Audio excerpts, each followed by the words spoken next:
নমস্কার বন্ধুরা, আমি এআর অ্যান্ড আপনারা দেখছেন জব কেরিয়ার ইউটিউব চ্যানেল। তো আজকের এই ভিডিওটিতে আমি আপনাদেরকে ইন্ডিয়ান এয়ারফোর্স, যেটা শর্ট ফর্মে আইএফ নামে পরিচিত, সেখান থেকে যে রিক্রুটমেন্টের নোটিশটি পাবলিশ হয়েছে তার বিষয়ে আজকে আলোচনা করব। তো ভিডিও শুরুতেই আপনাদেরকে একটি কথা জানাতে চাইব, যারা এখনও পর্যন্ত আমার চ্যানেলে সাবস্ক্রাইব করে রাখেননি বা নতুন ভিউয়ার্স বা পুরাতন ভিউয়ার্স যারা এখনও পর্যন্ত চ্যানেলটিকে সাবস্ক্রাইব করে রাখেননি, তারা যেন অবশ্যই চ্যানেলটিকে সাবস্ক্রাইব করে রাখে এবং এই ভিডিওটির জন্য অন্তত একটি লাইক এবং শেয়ার করবেন আপনার বন্ধুদের সাথে। তো চলুন ভিডিওটি শুরু করা যাক। দেখুন, এখানে মেন এবং উইমেন দুজনকেই, অর্থাৎ পুরুষ এবং মহিলা উভয়কেই কিন্তু অ্যাপ্লাই করার কথা বলা রয়েছে। অ্যাপ্লাইটি শুরু হচ্ছে 30শে মে থেকে 28শে জুন মধ্যে 2024। আপনারা আবেদন করতে পারবেন careerindiaairforce.cdac.in অথবা appcat.cdac.in এই ওয়েবসাইটের মাধ্যম দিয়ে।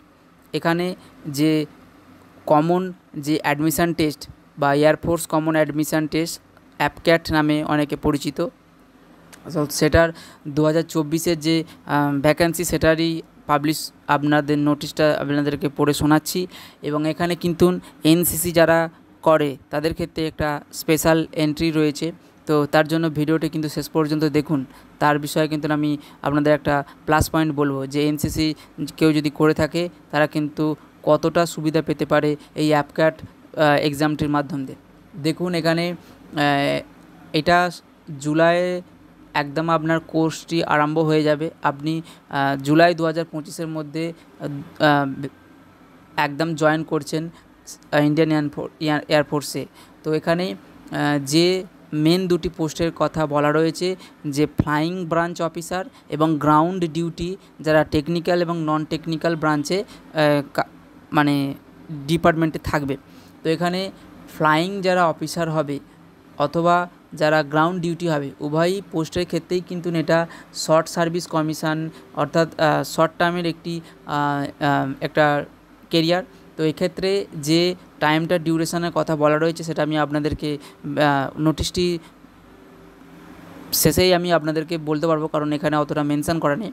তো এখানে ফ্লাইং অফিসারের যে মেন এসএসসি যে মেন পজিশানের যে ভ্যাকান্সি রয়েছে 18টি ফ্লাইং অফিসারের, এবং ওমেনের যে এসএসসি পোস্টের যে ভ্যাকান্সি রয়েছে 11টি, এবং গ্রাউন্ড ডিউটি যারা টেকনিক্যাল ডিপার্টমেন্টে থাকবে তাদের ক্ষেত্রে আছে, যারা এইএল পোস্টে ভ্যাকান্সি আছে 88টি, এবং এইএম যে পোস্ট রয়েছে তার যে ভ্যাকান্সি রয়েছে 36টি।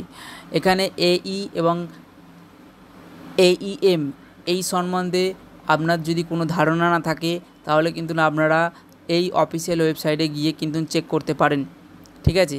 এছাড়া এখানে যে আরও মেন কয়েকটি জিনিস আপনাদের সামনে বলবো, যে এখানে যে এঙ্গেজমেন্টের কথাটা বলা রয়েছে, আমি যে আপনাদেরকে প্রথমেই বলছিলাম, ফ্লাইং ব্রাঞ্চ যারা অফিসার হবে এসএসসি অফিসার, তাদের ক্ষেত্রে কিন্তু 14 বছরের সার্ভিস করতে হবে, এবং যারা গ্রাউন্ড ডিউটি নন টেকনিক্যাল এবং টেকনিক্যাল উভয়ই ডিপার্টমেন্টে কিন্তু 10 বছর পর্যন্ত আপনি আপনার সার্ভিস করার টাইমটি এখানে বেঁধে দেওয়া হয়েছে। এরপরেও যদি আপনার মানে কাজ করতে চান, সেটা কিন্তু আপনার স্যাটিসফ্যাক্টরি পারফরমেন্সের ওপর বা সার্ভিসে কেমন কাজ করেছেন তার উপর কিন্তু নির্ভর করে আপনি আপনার টেনিয়রটাকে বাড়াতে পারেন, সেটা এয়ারফোর্সের ডিপার্টমেন্টের নিয়ম অনুযায়ী। তো এখানে ফ্লাইং ব্রাঞ্চ অফিসারের জন্য যারা আবেদন করবে তাদের ক্ষেত্রে যে এজ লিমিট বা এজ ক্রাইটেরিয়া বলা রয়েছে, এখানে বলা রয়েছে যে ফ্লাইং ব্রাঞ্চে 20 থেকে 24 বছরের মধ্যে বয়স হতে হবে। অ্যাজ অন 1 জুলাই 2025-এর মধ্যে যেন অবশ্যই 20 থেকে 24 বছরের মধ্যে আপনার বয়স হতে হবে। এবং অথবা যারা এই সময় এটা না বুঝতে পারলেও যারা 2রা জুলাই 2001 থেকে 1 জুলাই 2005-এর মধ্যে জন্মগ্রহণ করেছেন, এই ডেটের মধ্যে যারা জন্মগ্রহণ করেছে তারা কিন্তু এলিজিবল হয়ে যাচ্ছে ফ্লাইং ব্রাঞ্চ অফিসার পদে অ্যাপ্লাই করার জন্য। কিন্তু যারা ডিজিসিএ অর্থাৎ ডিপার্টমেন্ট অফ গভর্নমেন্ট অফ ইন্ডিয়ার যে একটি ডিপার্টমেন্ট, যারা আন্ডারে এখনও সার্ভিস করছেন তারা কিন্তু আপ টু 26 বছর পর্যন্ত এজ রিল্যাক্সেশন পেতে পারে। সেক্ষেত্রে তাদের যে বয়সের সময়সীমা 2রা জুলাই 1999 থেকে 1লা জুলাই 2005 পর্যন্ত, তার মধ্যে কিন্তু তাদের জন্মসালটা কিন্তু হতে হবে।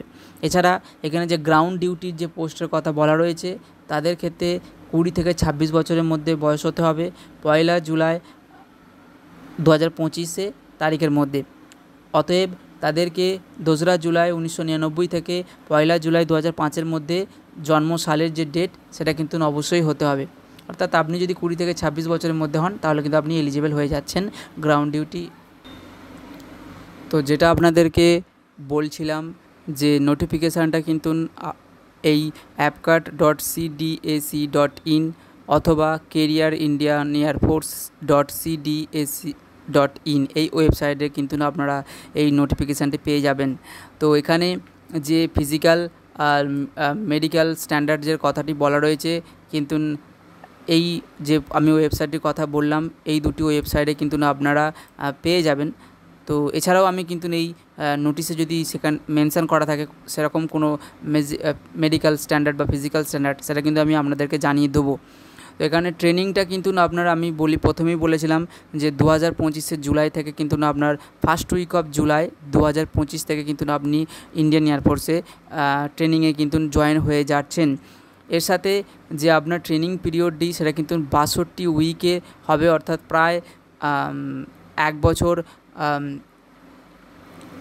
বছর কিন্তু 1 বছর প্লাস কিন্তু আপনার ট্রেনিংটি হবে। এবং যারা গ্রাউন্ড ডিউটি করবেন তাদের যে ট্রেনিংয়ের সময়সীমা কিন্তু 52 উইক, অর্থাৎ 1 বছর। এটা কিন্তু যে হেডকোয়ার্টার গ্রাউন্ড ডিউটির বা এয়ারফোর্স যে একাডেমি হায়দ্রাবাদের যে হেডকোয়ার্টার ডুন্ডিগাল, ওইখানে কিন্তু আপনার ট্রেনিংটি হচ্ছে।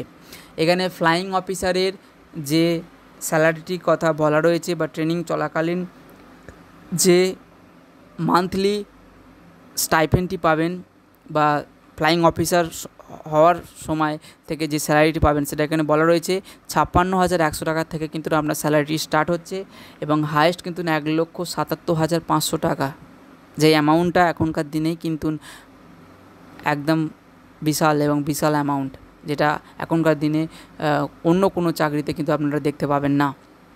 তো এটা কিন্তু আপনাকে 7 CPC ইন্ডিয়ান এয়ারফোর্সে কিন্তু অফার করছে এই অ্যামাউন্টটা বা পেটা। তো এখানে ফ্লাইট যারা ক্যাডেট ফিক্সড যে স্টাইপেন্ডটা পাবেন সেটা আমি বলেই দিলাম 56,100 টাকা per month during 1 year period of training. আর আপনারা যখন এই ট্রেনিংটি কমপ্লিট করবেন তার সাথে যে আরও অন্যান্য অ্যালাওয়েন্সেস থাকে বা প্রিভিলেজ থাকে সেটা কিন্তু অ্যাড হয়ে এই 56,100 টাকাটার সাথে যে অ্যালাওয়েন্সেসগুলো অ্যাড হবে সেটার অ্যামাউন্ট প্রায় টোটাল অ্যামাউন্ট হয়ে দাঁড়াবে প্রায় 76,000 বা 80,000 হয়ে দাঁড়াবে, অর্থাৎ 80,000 টাকা স্যালারি আপনি পেয়ে যাচ্ছেন। তো যে অ্যালাওয়েন্সেসগুলি পাবেন সেগুলো এখানে মেনশন করা রয়েছে, যে ট্রান্সপোর্ট ফেসিলিটি পাচ্ছেন, টেকনিক্যাল কোনো প্রবলেম হলে আপনি সেই ফেসিলিটি পাচ্ছেন, স্পেশাল কম্পেনসারি অ্যামাউন্ট যেটা আপনাকে দেওয়া হবে, যেমন কোনো হিলি এরিয়াতে আপনি যদি কাজ করেন বা স্পেশাল ফোর্স যেমন সিয়াচেন বা আইল্যান্ড স্পেশাল ডিউটির ওপর যদি কোনো কাজ করতে যান সেক্ষেত্রে কিন্তু আপনাকে স্পেশাল অ্যালাওয়েন্সেস দেওয়া হবে সেখানকার পরিস্থিতি অনুযায়ী। প্রিভিলেজ আপনি কী কী সুবিধা পাচ্ছেন, ক্যান্টিন, অফিসার মেস, তারপর সেলফ ডিপেন্ডেন্ট পাচ্ছেন এবং হাউস অ্যাকোমোডেশন, এই ধরনের যে অ্যাকোমোডেশান সেগুলো কিন্তু আপনি পেয়ে যাচ্ছেন। এবং প্রতি বছরে কিন্তু 60 ডে অ্যানুয়ালি, প্রতি বছরে বার্ষিক আপনি 60 দিনের ছুটি পাচ্ছেন। এছাড়াও 20 দিনের ক্যাজুয়ালি লিভ নেওয়া যেতে পারে কোনো শারীরিক প্রবলেমের জন্য বা শারীরিক অসুস্থতার কারণে। ইন্স্যুরেন্স থাকছে আপনার 1,10,00,000 টাকার ইন্স্যুরেন্স কভারেজ। সাধারণত এয়ারফোর্সের বা ইন্ডিয়ান আর্মিতে এই ধরনের সুবিধাটা থাকে, যেটা অন্যান্য চাকরিতে থাকে না। অ্যাসিওরেন্স কিন্তু বলা রয়েছে 1,10,00,000 টাকার অ্যামাউন্ট আপনি পাচ্ছেন। আপনার ইন ফিউচারে যদি কোনো দুর্ঘটনা বা কোনো রকম কিছু হয়, যেটা ভগবান যাতে নাই কারোর সাথে করে প্রার্থনা করব। তো এখানে যে স্পোর্টস বা অ্যাডভেঞ্চারের কথা যেটা বলা রয়েছে, আপনারা ইন্ডিয়ান এয়ারফোর্সে যখন ট্রেনিং থাকবেন বা অফিসার হয়ে যাবেন, তারপরে কিন্তু যে ফেসিলিটি বা প্লে বা খেলাধুলার যে ফেসিলিটি আপনারা পাবেন, যেমন স্কাই ডাইভিং করতে পারবেন, সেই ফেসিলিটি আপনাদের দেওয়া হবে। মাইক্রোলাইট ফ্লাইং আর মাউন্টেনিয়ারিং করতে পারবেন, ওয়াটার রাফটিং করতে পারবেন, এই ধরনের অনেক কিছু স্পেশালিটি স্পোর্টস এবং অ্যাডভেঞ্চারের দিক থেকে কিন্তু আপনারা পাবেন। এরপর যে ইম্পর্টেন্ট ইনস্ট্রাকশান যেগুলো দেওয়া রয়েছে ফর এনসিসি স্পেশাল এন্ট্রি এবং ক্যাট এন্ট্রি, যেটা আমি আপনাদের প্রথমেই বলেছিলাম, যারা এনসিসি সাথে যুক্ত তারা কিন্তু একটি স্পেশাল এন্ট্রি পাবে বা এলিজিবল হবে এই অ্যাপকাট এক্সামেতে। কিন্তু এখানে যে ইম্পর্টেন্ট ইনস্ট্রাকশানটির কথা বলা রয়েছে, যেটা অবশ্যই প্রত্যেকটি ক্যান্ডিডেটকে মানতেই হবে, যেমন ট্যাটুজ, যদি আপনার শরীরে পার্মানেন্ট কোনো ট্যাটু থেকে থাকে, যেটা দেখতে পাক বা না পাক, যদি পার্মানেন্ট সেই ট্যাটুটি হয় তাহলে কিন্তু আপনি এলিজিবল হবে না। অথবা আপনি যদি এক্সেপ্ট ব্যতিক্রম যদি কোনো আপনার ইনার বডি যদি ইনার পার্টে কোনো ট্যাটু থেকে থাকে, সেক্ষেত্রে আপনাকে সেলফ ডিক্লারেশান দিতে হবে যে ভবিষ্যতে কোনো রকম যদি এরকম রুল আসে গভর্নমেন্টের তরফ থেকে, তাহলে কিন্তু আপনি ডিসকোয়ালিফাই হতে পারেন। এবং যারা ট্রাইবাল কমিউনিটির ক্যান্ডিডেট যারা অ্যাপ্লাই করতে ইচ্ছুক, তাদের ক্ষেত্রে যদি শরীরে কোনো জায়গায় ট্যাটু থাকে, সেক্ষেত্রে গভর্নমেন্টের রুল অনুযায়ী কিন্তু সেটা পারমিসেবল হবে। নার্কোটিক যদি কেউ সাথে যুক্ত থাকে, সেক্ষেত্রে কিন্তু তাদের ডিসকোয়ালিফাই করা হতে পারে। এবং নার্কোটিক পুরোপুরিভাবে ব্যান্ডের কথা এখানে মেনশন করা রয়েছে। তো এখানে যে ফর্ম ফিল আপ ফিজ বা এক্সামিনেশানটির যে ফিজ, সেটা বলা রয়েছে যে 550 টাকা দিতে হচ্ছে, তার সাথে জিএসটি অ্যাড হবে। প্রায় আপনার ওটা ধরে নিন প্রায় 600 টাকার মতন, কিন্তু 600 টাকা না হলেও 550 যেহেতু বলেছে, তার সাথে 18% জিএসটি বা যেই জিএসটিটা লাগতে পারে সেই জিএসটিটা মিলিয়ে যেটা ফর্ম ফিল আপ চার্জ হবে, সেটা কিন্তু আপনাকে পেমেন্ট করতে হবে এই ফর্ম ফিল আপটি অ্যাপ্লাই করার জন্য। এখানে যে আমি বলছিলাম যে এনসিসি যদি কেউ করে থাকে, তাদের ক্ষেত্রে এখানে যে স্পেশাল সুবিধাটি দেওয়া রয়েছে, যে এখানে 550 টাকা বা তার সাথে যে জিএসটিটা লাগছে সেটা কিন্তু পেমেন্ট করতে হচ্ছে না যারা এনসিসি স্পেশাল এন্ট্রি রয়েছে। মার্শাল স্ট্যাটাস যেটা বলা রয়েছে, আপনাকে অবশ্যই অবিবাহিতা হতে হবে এবং ট্রেনিং চলাকালীন কোনো রকম কিন্তু বিবাহিতা বা বিবাহ সম্পর্কে আবদ্ধ হলে হবে না। এবং এখানে আরও যে কথাটি গুরুত্বপূর্ণ, যে আপনার একটি ভ্যালিড ইমেল আইডি এবং মোবাইল নাম্বার থাকা বিশেষভাবে প্রয়োজন, কারণ ওই ইমেল আইডি বা মোবাইল নাম্বারই কিন্তু ভবিষ্যতে আপনাকে কন্ট্যাক্ট করা হতে পারে মেল মেসেজের মাধ্যমে, যে পরে অ্যাডমিট কার্ড আপনাকে সেন্ড করা হতে পারে বা ইন্টারভিউ কবে সেটা আপনাদের কিন্তু জানাতে পারে।